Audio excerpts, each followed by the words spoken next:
Hello, hello, Life Uncloseted family. It is time for the weekly Riff and Rant. I am your host, Rick Clemens, and man, do I need a shave. Or actually, I need a beard trim, and I need to make sure that whatever I do it in a really manly, masculine, this is the way guys do stuff way. Now, you're probably going, what the hell are you talking about, Rick? Well, if you haven't been on social media, or you haven't seen some news stories, it appears one of the most masculine brands in the world, Gillette, has made a statement this week with their The Best a Man Can Do latest ad. And actually, I think it's the best that man can get, but now it's being memed as the best that man can do and all these other things.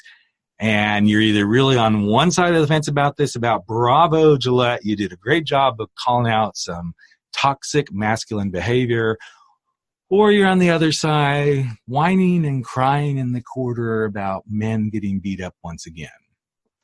And I'm kind of in the middle on this one.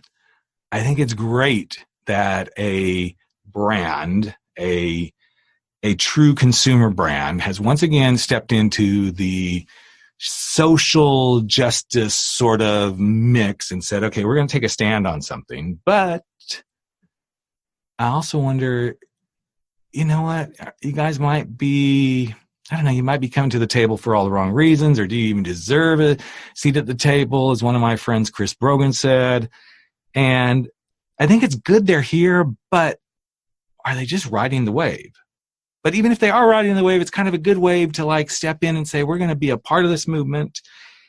And then there's the question of, but did they do enough? Or did they do it the right way? Or did they call out the right stuff in the wrong way? And as I started going through all those questions in my own head, I said, wait, stop. What they did is they uncloseted some truths.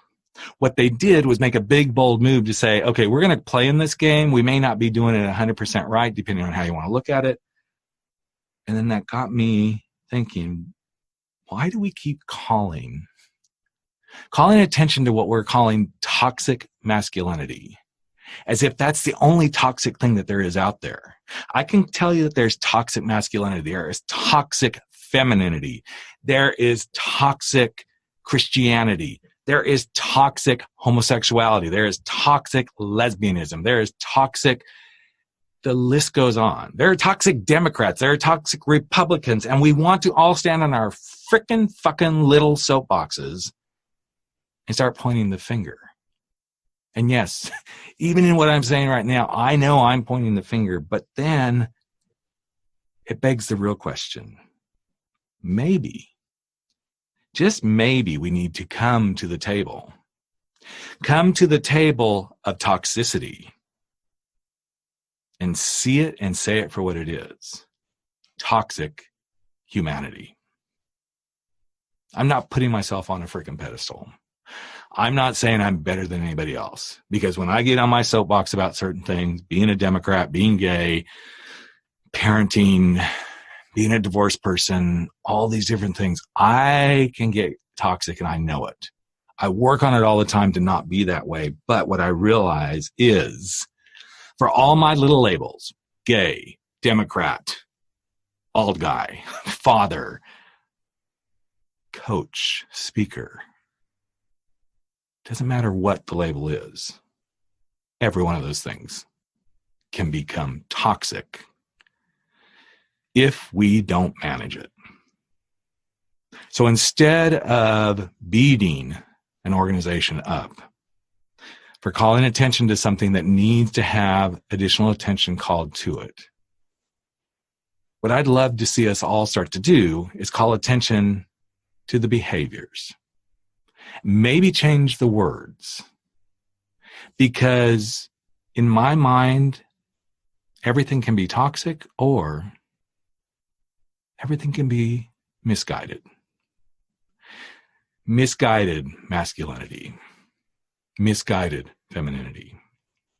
Misguided homosexuality. And I don't mean that homosexuality is I'm saying sometimes the way we go about standing for what we need or want or who we want to be it doesn't have to be toxic, but maybe it's a misguided approach.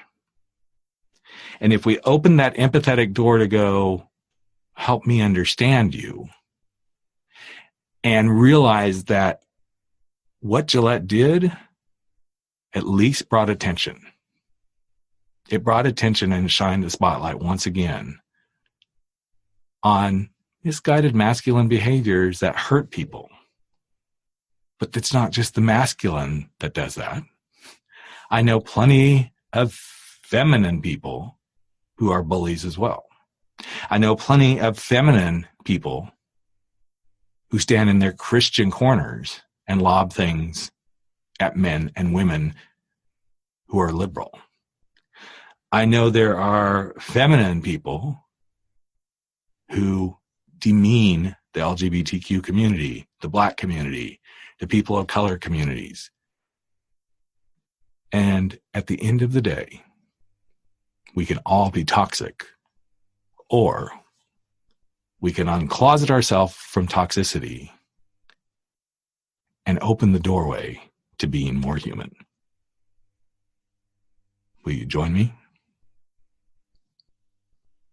Have a good weekend, and we'll catch you real soon on another episode of Life Uncloseted.